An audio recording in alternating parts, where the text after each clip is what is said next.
James told me he was leaving for a business trip. A late flight, an early meeting, nothing unusual. He kissed me goodbye, suitcase in hand, and walked out the door like he always did. But something felt wrong. I wasn't sure why. Maybe it was the way he said "I love you." Too automatic, too careful.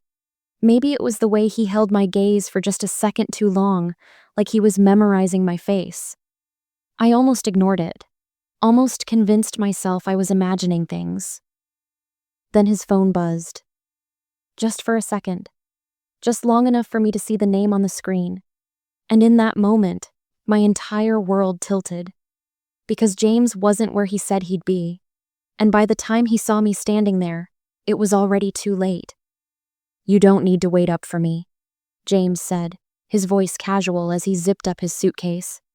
I leaned against the bedroom door frame, watching him move with the same efficiency he always did before a business trip.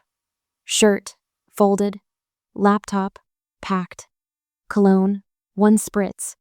A routine so familiar I could have done it for him with my eyes closed. But something was off. "Late flight?" I asked, keeping my tone light. "Yeah, red-eye to Chicago. Meetings first thing in the morning." He glanced at his watch, then at me, as if gauging whether I'd push for more details. I didn't. Instead, I walked over and fixed the collar of his shirt. A small gesture, intimate, automatic. But as I did, he stiffened just slightly, barely noticeable, almost as if my touch startled him. That's when I felt it. A shift. It wasn't anything obvious. He wasn't acting guilty, just different. A fraction too careful, a little too measured in his words. "I'll call you when I land," he said, pressing a quick kiss to my forehead before grabbing his bag. "Be safe," I murmured. Then he was gone. The front door clicked shut. I stood there for a moment, staring at the space he had just occupied, trying to shake the strange feeling creeping up my spine. This wasn't the first time James had gone on a trip, but this was the first time it felt like he wasn't planning to come back the same man. And I had no idea why. That night, I couldn't sleep. I told myself it was nothing, just my mind playing tricks on me. But I kept hearing the way James said goodbye, the way he had hesitated, even for a second before kissing me. At midnight, I grabbed my phone and opened our messages. His last text was a simple, "Boarding now." "Love you." I typed back, "Love you too. Talk soon," but didn't hit send right away. Instead, I clicked on his location. It wasn't something I normally did. We weren't that kind of couple. But tonight, curiosity, or something deeper, pushed me to check. His dot blinked on the screen, sitting still in one place, not at the airport. I sat up, heart hammering. It wasn't even near the airport. I blinked, refreshing the screen. Maybe it was a glitch. Maybe he'd stopped somewhere on the way. But then it moved, slowly, like a car rolling through a neighborhood. I stared at the location. A hotel, not far from home. My fingers hovered over the call button, but I didn't press it.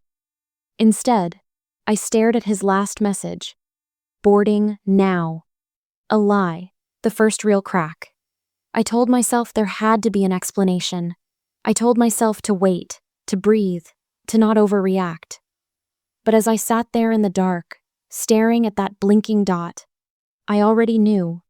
Whatever this was, it was bigger than a lie. And James had no idea I was watching.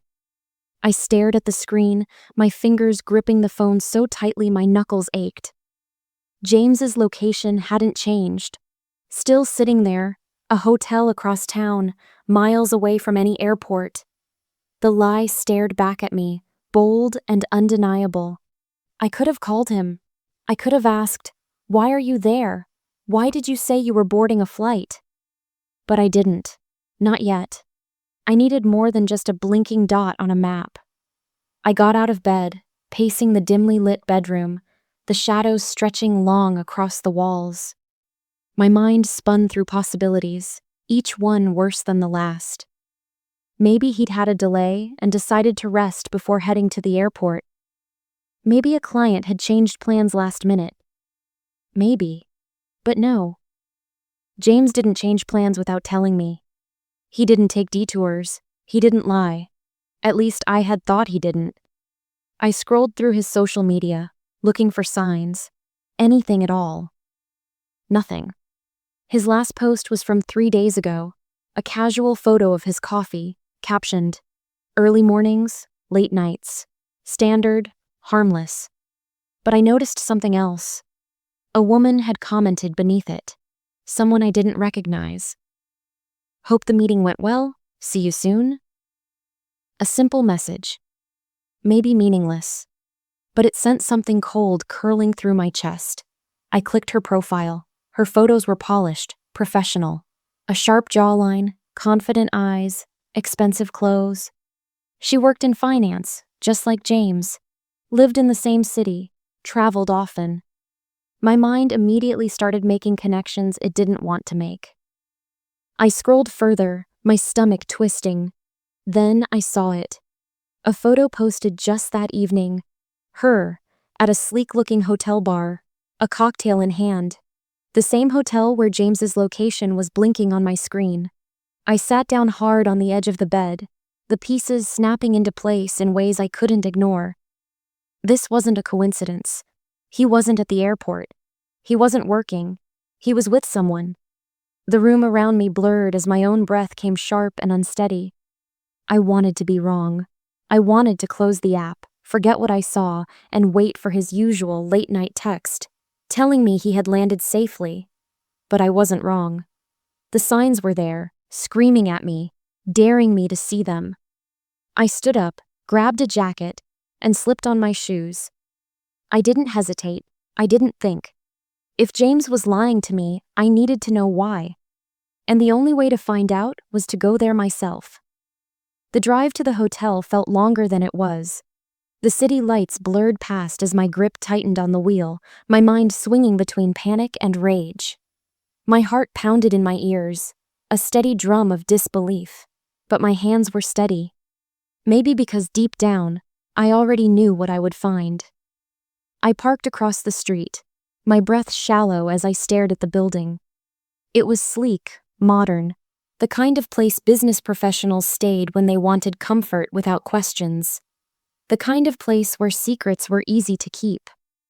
James's lie still sat at the forefront of my mind. Boarding now. He had typed those words so effortlessly, as if deception had always been second nature to him. I thought about every time he had kissed me goodbye, every time he had sworn I was the only woman in his life. Had he been lying then too? I checked his location again. Still inside. Still not moving. I stepped out of the car, my pulse hammering as I walked toward the entrance.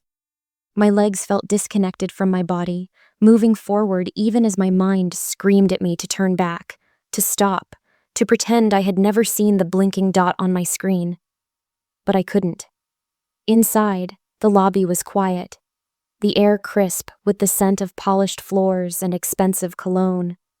A few people lingered near the bar, businessmen nursing drinks, a couple laughing softly in the corner. I scanned the room, my breath catching when my eyes landed on her. The woman from the comments section. She sat alone at the bar, stirring a drink with a slow, deliberate motion, her polished nails tapping against the glass. She was exactly how she looked in her pictures, confident, put together, like a woman who had never second-guessed herself a day in her life. And then, as if she could feel my stare, she looked up. For a second, neither of us moved. My mind scrambled for an excuse, for a reason to be standing here, staring at her like I had something to say. But I didn't need to speak. Because that's when he appeared. James. He walked into view from the elevator, phone in hand, head down as he typed. He hadn't seen me yet. My stomach twisted as I took him in. The suit he had left home in was gone, replaced by a more casual button-down. He looked comfortable, relaxed, like a man who had nothing to hide, like a man who had just lied to his wife's face and thought he'd get away with it. The woman at the bar smirked, just slightly, just enough. And that's when I knew. I had been right. Every suspicion, every doubt, every uneasy feeling I had ignored for months, it was all true. James looked up. His gaze met mine across the room, and for the first time, I saw something I had never seen in his eyes before. Panic. James froze. For a second, his whole body locked up, his phone still clutched in his hand, screen glowing. The way his eyes widened, the way his breath caught. I knew I had just shattered whatever illusion he had built for himself.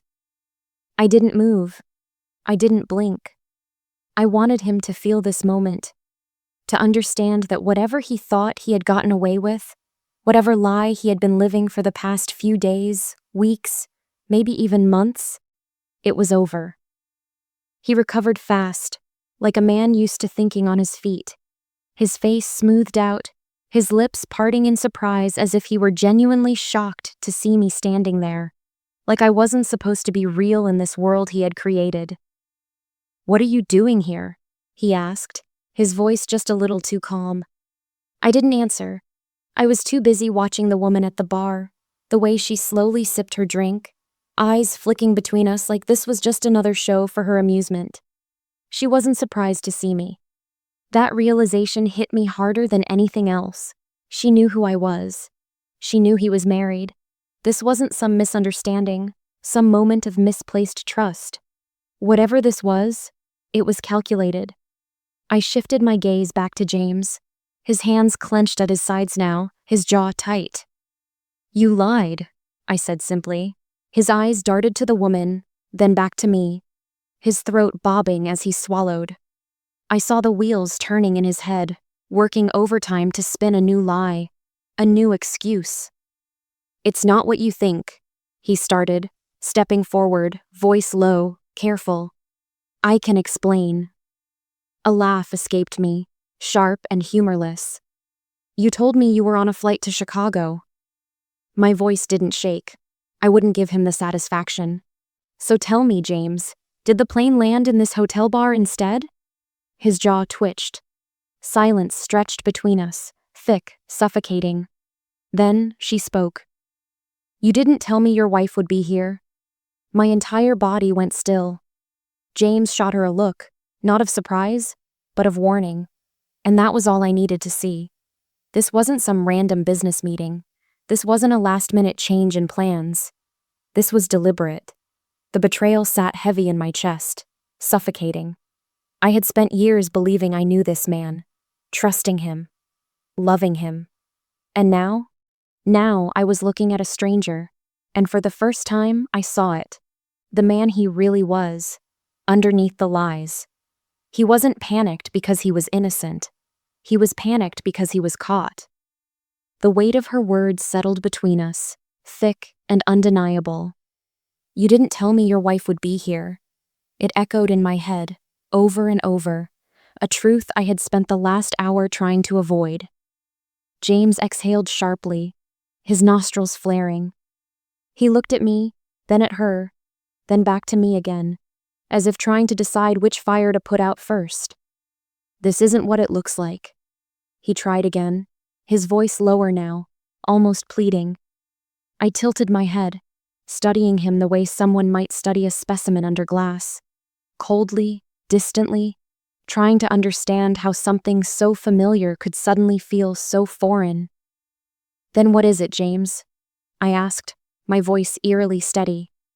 "What exactly does this look like to you?" He opened his mouth, but nothing came out, because he didn't have an answer, not one that wouldn't unravel everything. The woman at the bar, his woman, sighed, setting her drink down with an exaggerated clink. "I'll leave you two to talk," she said, sliding off her stool with the effortless grace of someone who had been here before. This wasn't new for her. James barely spared her a glance as she walked away. But I did. I followed her movements, watching as she sauntered toward the elevator, our elevator, the one he had just stepped out of. My stomach churned. I turned back to him. His hand twitched like he wanted to reach for me, to smooth this over, to undo the last 5 minutes with a well-crafted excuse. "Who is she?" I asked. Not because I didn't know, but because I wanted to hear him say it. She's a colleague, he said, and I almost laughed. You were just what? Having a work meeting in a hotel room? His face paled. It's not like that. Then what is it like, James? I stepped closer now, forcing him to face me, forcing him to feel the weight of his own lies. He inhaled deeply, shaking his head, as if he could just erase the moment if he tried hard enough. But the thing about lies is that they have a way of crumbling under pressure. I didn't want you to find out like this, he finally admitted, his voice barely above a whisper. There it was. Not I didn't do anything, not, this is a mistake, not I would never. He didn't even try to deny it anymore. He just stood there, caught. And all I could think was, how long has he been planning to tell me at all? Or worse, was he ever? I took a slow breath, forcing the bile in my throat to settle. The shock was wearing off now, bleeding into something colder, sharper. So what was the plan? I asked, folding my arms. You take your little business trip, spend a few nights with her, and then what? Come home? Kiss me? Pretend it never happened? James rubbed a hand over his face. He looked exhausted. I wanted to feel sorry for him, but I couldn't, because he wasn't exhausted from guilt. He was exhausted from losing control of the lie. It's complicated, he muttered. No, James, I shot back. It's actually really simple. You lied, you cheated, and you thought I'd never find out. Silence. He didn't argue, didn't defend himself, because there was nothing left to defend. And in that moment, standing in the middle of that hotel lobby, surrounded by people who had no idea their quiet conversations were happening alongside the destruction of my marriage, I realized something. The man I had loved, the man I had trusted, the man I had built a life with, he didn't exist. He had been a mask. And now, it had finally slipped. James stood there, silent, his jaw tight, his hands clenched at his sides. He wasn't begging. He wasn't even trying to fix this. He was just waiting for me to tell him what happened next. Waiting to see if I would cry, if I would scream, if I would cause a scene. But I didn't do any of those things. Instead, I just stared at him, my heartbeat slowing, my breath evening out.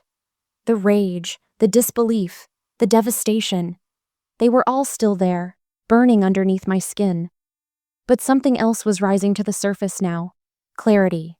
James had spent years making me believe we were solid, that our life together was built on trust, love, and mutual respect. But now, standing in front of me, caught in his own web, he looked like a man who had never expected consequences. That's what stung the most. Not the affair itself, not the lies, but the arrogance of it. He thought I wouldn't check. He thought I wouldn't question.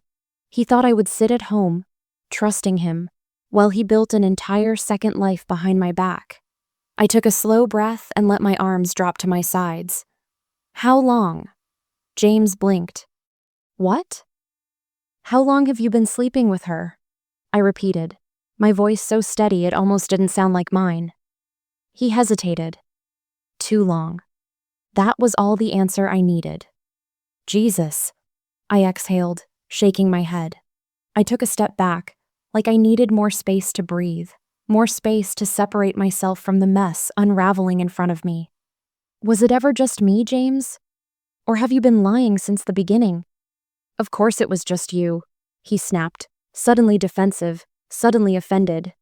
This isn't what you think. It wasn't supposed to happen like this.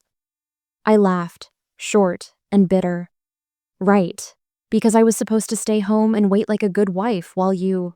What? Got it out of your system? He looked away, and I knew. That's exactly what he had expected. He thought I would never find out. Or if I did, he thought I'd forgive him. He thought our years together would buy him one free betrayal. But that's not how this worked. Not anymore. You don't get to do this to me, James, I said, my voice quieter now, sharper. You don't get to lie to my face. to build a whole other life behind my back, and then act like it just happened. His jaw clenched again. He looked at me like he wanted to argue, like he wanted to reach for me, like he wanted to say the words that would make me stay. But he didn't, because deep down, he knew it was already over. I stepped back again, toward the door this time. "You should go after her," I said, nodding toward the elevator, where his mistress had disappeared minutes ago. "She's the only one left who still believes your bullshit." James inhaled like he was going to say something, but I didn't wait to hear it. I turned, and I walked away. I didn't look back. I didn't have to. Because for the first time since I had met James, I was the one leaving him behind. The cold night air hit my face as I stepped outside, but I barely felt it. My mind was still in the hotel lobby, still hearing James's voice, still replaying the way his face had crumbled when he realized I wasn't going to play along. I reached my car, gripping the door handle, but I didn't get in right away. Instead, I just stood there, staring at my reflection in the window. I should have been crying. I should have felt shattered, broken, like my entire world had just collapsed. But I didn't. Because this wasn't the moment everything fell apart. This was the moment everything became clear. James had spent years convincing me that we were solid, that our marriage was unshakable, and I had believed him. I had built my life around that belief. But now, I saw the truth. James hadn't broken anything tonight. He had just finally let me see the cracks that had always been there. I took a breath and got in the car. My fingers trembled as I turned the key, but my mind was already moving forward. What now? I could drive home and wait for him to come crawling back, because he would come crawling back. Or I could take control. I pulled out my phone, ignoring the missed calls already piling up from James. Instead, I opened my messages and scrolled until I found the person I needed, my lawyer. I had never thought I would need her for something like this. But now, I tapped her name, my pulse steady as I typed 2 simple words. "Call me." I hit send, then put the car in drive, because James had made his choice, and now I was making mine. By the time I got home, my phone had rung 3 more times. James. His name flashed on the screen, but I didn't answer. I let it ring, let it go to voicemail, let the silence settle around me like armor. I wasn't interested in hearing his excuses. I wasn't interested in fixing anything. Instead, I did something I never thought I'd do. I walked straight to the bedroom, grabbed a suitcase, and started packing. Not for him, for me. The clothes, the essentials, my passport. It wasn't about leaving forever. It was about proving something. To myself, to him, that I could, that I wasn't trapped here, waiting for him to come home, waiting for him to make decisions that shaped my life. Halfway through, my phone vibrated again. A text this time. "James, we need to talk." I stared at the screen. Then another one came in. "James, please, just give me a chance to explain." Explain what? That he had planned this? That he had spent weeks, maybe months, building a life behind my back? That he had been so sure of my loyalty, my love, that he thought I'd never see through him? I locked the screen, tossing my phone onto the bed. I didn't need his explanations. A few minutes later, my lawyer called. "I had a feeling I'd be hearing from you," she said, her voice calm, steady. "I need to know my options," I replied. No hesitation. No doubt. Because James had spent years making choices for me, convincing me that his decisions were our decisions. But not anymore. By the time he finally came home hours later, I was ready. He walked in, his face tired, his eyes searching mine for any sign of weakness, any sign that I would let him talk his way out of this. But I didn't give him that. "I know what you're going to say," I said before he could speak. "And I don't care." He froze, caught off guard by the calm in my voice. "You don't care?" No, I repeated, because I already made up my mind. I stepped aside, revealing the suitcase sitting by the door. His eyes dropped to it, panic flickering across his face. Wait, where are you going? Away, I said simply, while I figure out what I want. But I'll tell you one thing, James. You don't get a say in that anymore. He opened his mouth, but I was already reaching for the handle, already walking past him, already done. Because this wasn't just about his affair. It was about the years of trust he had just shattered, about the power he had thought he had over me. And as I stepped out that door, leaving him standing there alone, I realized something. He had spent so much time making sure I never found out the truth. But in the end, the real mistake he made wasn't the affair. It was underestimating me.